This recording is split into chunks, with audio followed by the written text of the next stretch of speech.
पाकिस्तान तो लिया था विधर्मियों ने लड़ करके, और हिंदुस्तान को ले लेंगे हंस करके। अगला जन्म लूंगा तो मैं हिंदू बनकर के जन्मूंगा, इसीलिए मुझे हिंदू राष्ट्र चाहिए। जनसंख्या नियंत्रण कानून सख्ताई से लागू नहीं किया तो ये कोठियां तुम्हें हिंदुओं खाली करनी पड़ जाएगी। ये लोग क्या करते हैं, सबसे पहले अच्छी कॉलोनियों में जाते हैं और महंगा मकान खरीदते हैं।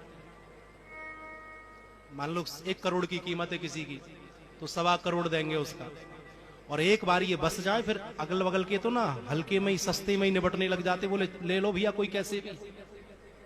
इतना दुखी कर देते, परेशान कर देते हैं।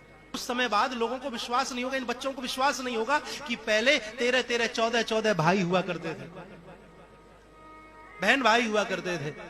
आने वाली पीढ़ी तो भूल जाएगी कि मौसी क्या चीज होती है, ताऊ किसे कहते, मझला चाचा, मझला क्या होता है, छोटा क्या होता है। हम दो हमारे दो में ही हम अटक करके रह गए।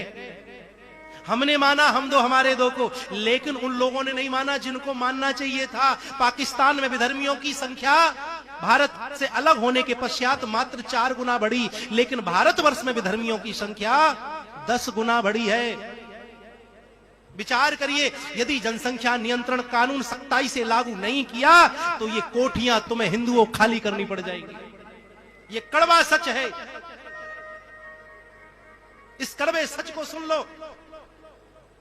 अफगानिस्तान इसका जीता जागता उदाहरण है, कश्मीर इसका जीता जागता उदाहरण है, बंगाल इसका जीता जागता उदाहरण है।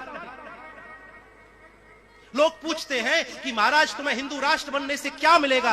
अरे मुझे हिंदू राष्ट्र बनने से जो मिलेगा वो एक अलग विषय। यदि मैं गिनाऊं तो बहुत लंबी संख्या हो जाएगी, लेकिन मेरी हृदय की बात सुनिए। हिंदू राष्ट्र बनने से मुझे सबसे बड़ा लाभ ये होगा कि जब मैं अगला जन्म लूंगा, क्योंकि मेरे सत्य सनातन धर्म में अगले जन्म की बात है, जब मैं अगला जन्म लूंगा तो मैं हिंदू बनकर के जन्मूंगा, इसीलिए मुझे हिंदू राष्ट्र चाहिए। इसलिए मुझे हिंदू राष्ट्र चाहिए। सबसे बड़ा कारण यही है मेरा। अन्य तो बहुत सारे कारण हैं, अनेक तरह तरह के लाभ हैं, उन लाभों को आप भी जानते हैं। इसीलिए आप पाकिस्तान तो लिया था विधर्मियों ने लड़ करके, और हिंदुस्तान को ले लेंगे हंस करके। गजवाए हिंद का एक इनका ये सपना है।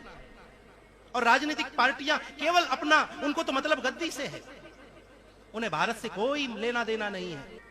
संवेदनशील इलाके कौन से होते हैं? संवेदनशील इलाके उन्हें कहा जाता है जहां पर इन विधर्मियों की बहुतायत होती है। वहां से, वहीं पर पुलिस लगती है। वहां से कोई यात्रा हिंदुओं की निकले तो बड़ी दिक्कतों का सामना करना पड़ता है। संवेदनशील इलाका है। आपने कभी सुना कि हिंदू का इलाका कोई संवेदनशील हो? आज तक नहीं सुना होगा।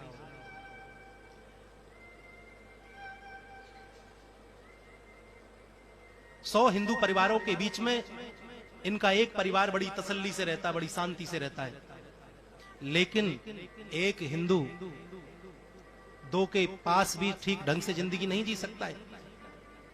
हम समझते नहीं हैं। मैं तो आपसे प्रार्थना करूं, आप एक बार हिंदू बन जाओ। देश हिंदू राष्ट्र बना हुआ रखा है। अपना आहार व्यवहार लेन देन जरा सोच विचार के करो, प्रयास करो, अपना हिंदू भाई आगे बढ़े। जिस दिन तुमने ये मानसिकता बना ली ना, उसी दिन ये देश हिंदू राष्ट्र बन जाएगा। हिंदू राष्ट्र तो है, बस घोषित होना बाकी है। ये छोटे से पॉइंट है, और मैं आपसे बोल रहा हूं, लाइव बोल रहा हूं। अनेक दुश्मन मैंने छोटी सी उम्र में बना लिए अपने। नित रोज धमकियां आती हैं, लेकिन मैं जानता हूं, नैनम चिद्दंति शस्त्राणी नैनम दहित पावका, फिर जन्मूंगा।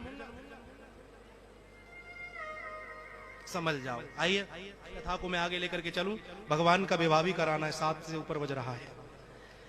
तो यहां पर धर्म प्रेमियों कहने का तात्पर्य है, मैया यशोदा से संवाद हुआ, उसके बाद गोपियों